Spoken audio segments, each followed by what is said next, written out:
Alright guys, today we're going to show you guys how to tie just a simple fisherman's knot or a clinch knot.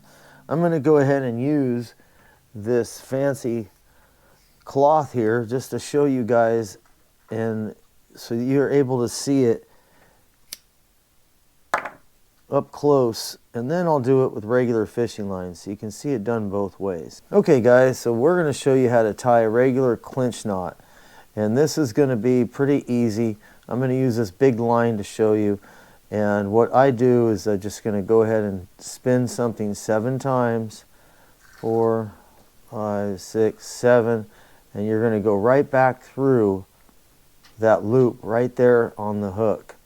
Now when you do this, what I do before I spin it the 7 times is I get the line wet. You'll see a lot of people get the line wet afterwards. Now this being cloth and not polymer, and I don't really tie this knot with my braid.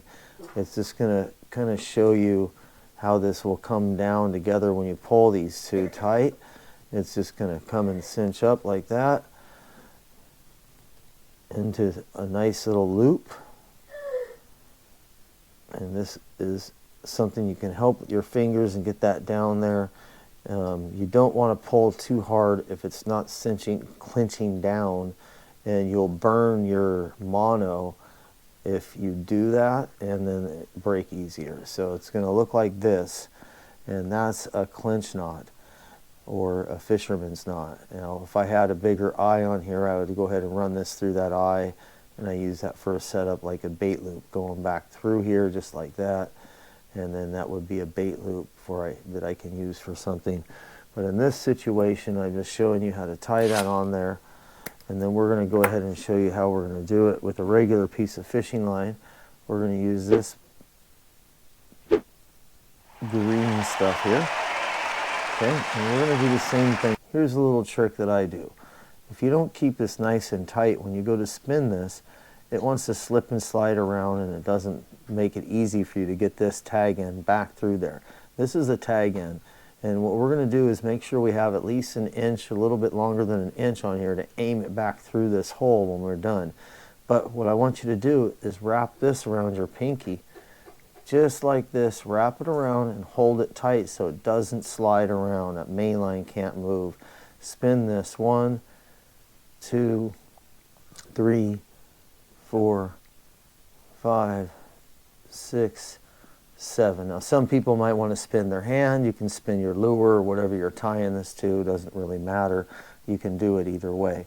What I do before I spin it is get this wet in the water, or go ahead and lick it if you have to, but get it wet and then run it back through there. If you get it wet now afterwards like I just did, it's not going to get in between where those are tight at. So you usually want to do it before. Now you're going to take this tag in through that hole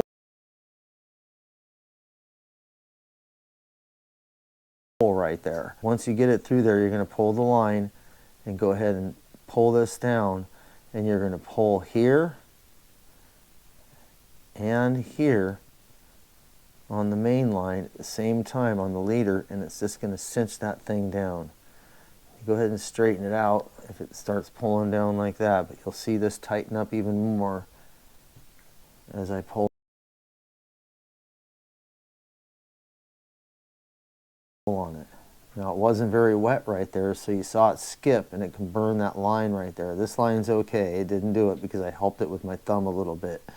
So if you see it start to bind up, just kiss it with your thumbnail a little bit and help it down, and then give it a really good test to make sure that's on there good. So now we're going to go ahead and tie this clinch knot onto the end of this line.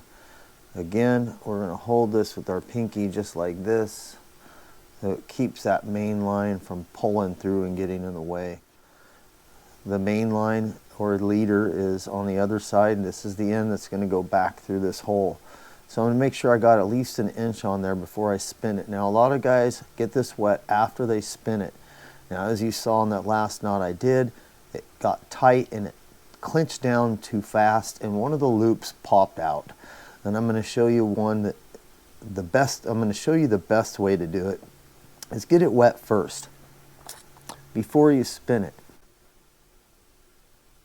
5 and 6. 6 and 7. Now we've already got this wet. This is not quite an inch, so it's going to be kind of hard to reach it through there. So go ahead and get about an inch and a quarter out of there.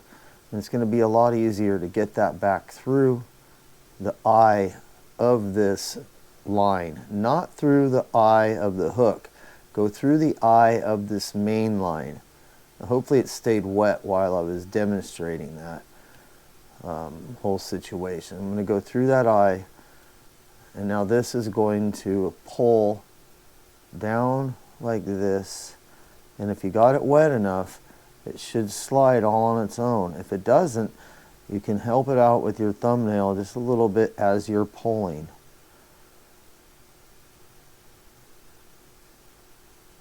Just like this. In the end, I'm going to go ahead and clinch it down all on its own, just like that. You can see this one.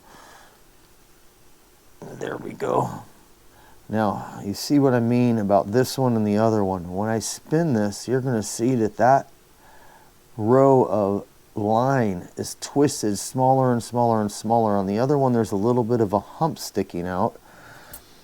And that little hump is, what happened is when I clinched this knot down, it got stuck there and then it popped really quick, and one of those loops went over the top of the other one, and it's actually sticking part way out, and that could very easily break.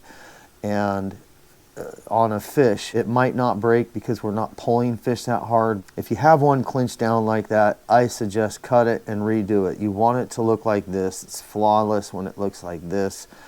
Use my other one as an example of why I get it wet before I spin it. The other one I got wet after I spun it, but it didn't get in between on the contact points of the mono line that you were trying to clinch that down on. In this case, you can see it's just perfect.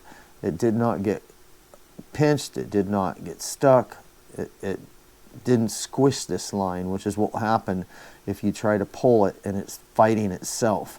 So that's why I suggest get it nice and wet and help it with your thumb at the same time to come out with a really good knot that looks just like that.